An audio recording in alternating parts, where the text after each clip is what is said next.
Welcome, my artists in training, to week 2. This week, we are going to learn about using proportions as we apply what we've already learned with the basic shapes from last week.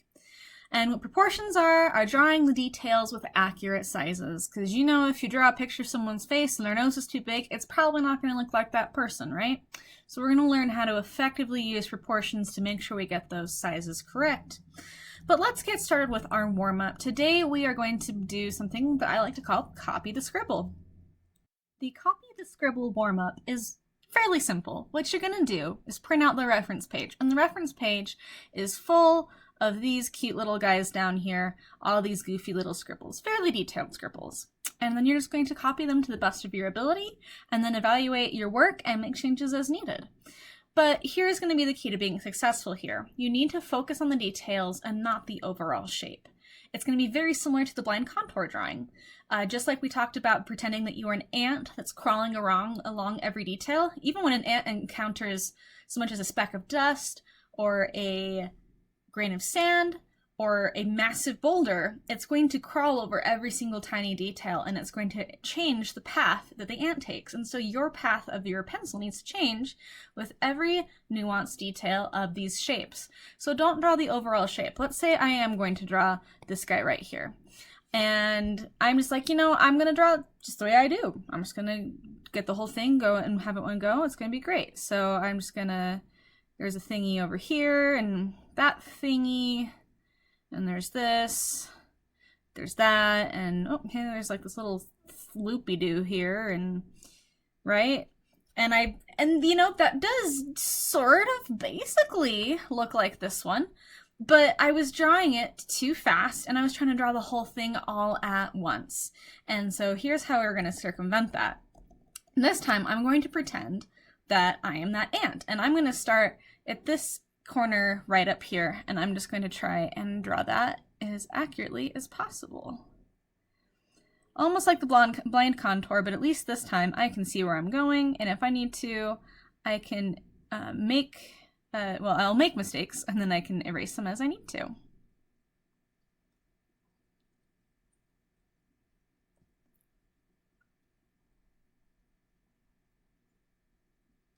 And I can already see here that I've made a couple of mistakes. So first off, if I were to draw a line, if I were to continue this line right here, and it would go, oops, that's my brush. If I were to go straight up, that this would actually not intersect with this point right here. It's right next to it. But if I were to draw this line straight up, it just about intersects with that. So I know already that I would need to move this line in a little bit further. And I can erase this one here, kind of make that correction. Another thing I'm noticing, though, if I were to make that same similar diagonal, these two line up. But over here, I've got this point running right over into that. So to change that, I can erase that, make that point, and maybe not that high. Let's just make that point, and then it'll blend in with this. And that can continue on as so. So you're still going to go back and make corrections as you go, but you're going to also pay very close attention to try and get all those little nicks and crannies and bumps. Another thing I'm noticing here is that this line curves up like this, but here I gave it this weird little bump. So let me erase some of that and make it a little more curvy. So there you have it. That is sort of the essence of this assignment, but give me a second here and I'll show you guys a video of me doing this on paper. This copy the scribble exercise is another way to snap your brain from quick symbolic thinking to methodical, realistic observation. For this exercise, you can choose any of the scribbles on this sheet, or even create your own detailed scribble. But to really get the most out of this exercise, try drawing all of them at some point in time. So for now, pick one to start and begin drawing. You can draw it the same size as the original scribble, or you can draw a larger scale version like I did here. To start, pick any point along the line and just get going, but go very, very slow. Pretend that your eye is a tiny ant and it has to react to every subtle change in the landscape of the line. If it was an ant walking along the ground, it would behave a little bit differently if it was trying to walk over a grain of sand as opposed to a large rock, and your drawing needs to reflect that. But unlike the blind contour drawing, you can judge the progress of your own drawing side by side with the reference picture as you go. You can also erase and make adjustments, and let's be honest, we all need to do that at some point in time, even the best of us. Part of the process of comparing your drawing with your reference as you go is what I call the 2/3 rule. This means that if you were to take the entire time you spend drawing and separate it into thirds, you should spend 2/3 of that time looking at your reference picture and only 1/3 looking at your own drawing. That means that you'll be moving your eyes back and forth a lot, as well as double checking every section of the line that you put down right after you draw it. Doing this is important because our short-term memory or working memory can only hold so much visual info and for only a few split seconds. So make sure that you spend at least 2/3 of your time looking at your reference in order to compensate.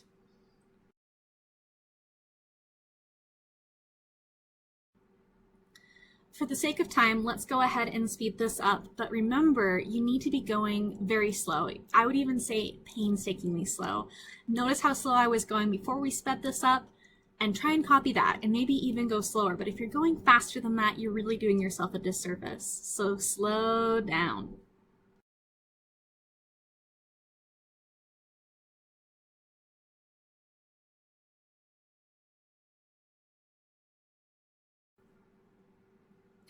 Now, once you finish your scribble, and I didn't really here just for the sake of time, but once you finish your scribble, hold it up next to your reference picture and thoroughly compare them.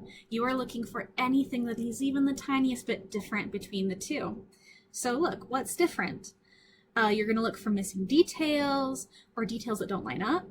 Is something bigger or smaller than it is in the reference? Note those things and then make those changes and adjustments in your drawing.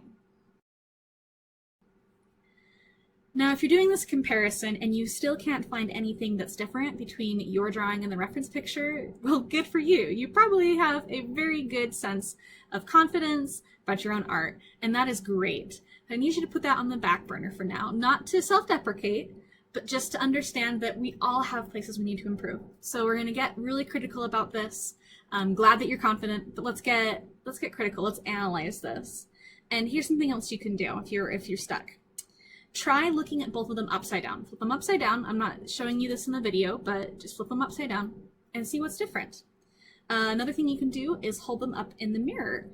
So by changing and shaking up your perspective, it makes a big difference when you're in a rut visually and it all just looks the same to you. Once you've made all of the adjustments that you can stand, you're finished. Doing this exercise regularly with new scribbles every time helps train your brain to see and draw things as they really are. So I recommend doing it as often as possible. It also will help improve your hand-eye coordination. So keep up the good work and don't stop drawing. Remember, a master has failed more times than a novice has ever even tried. So keep on keeping and make good art. Now that you've seen how to do the copy to scribble warm-up, let's just do a brief review of what to do for it and how to turn it in. So in short, you're just going to copy some scribbles. So print out the Scribble page or open it on your computer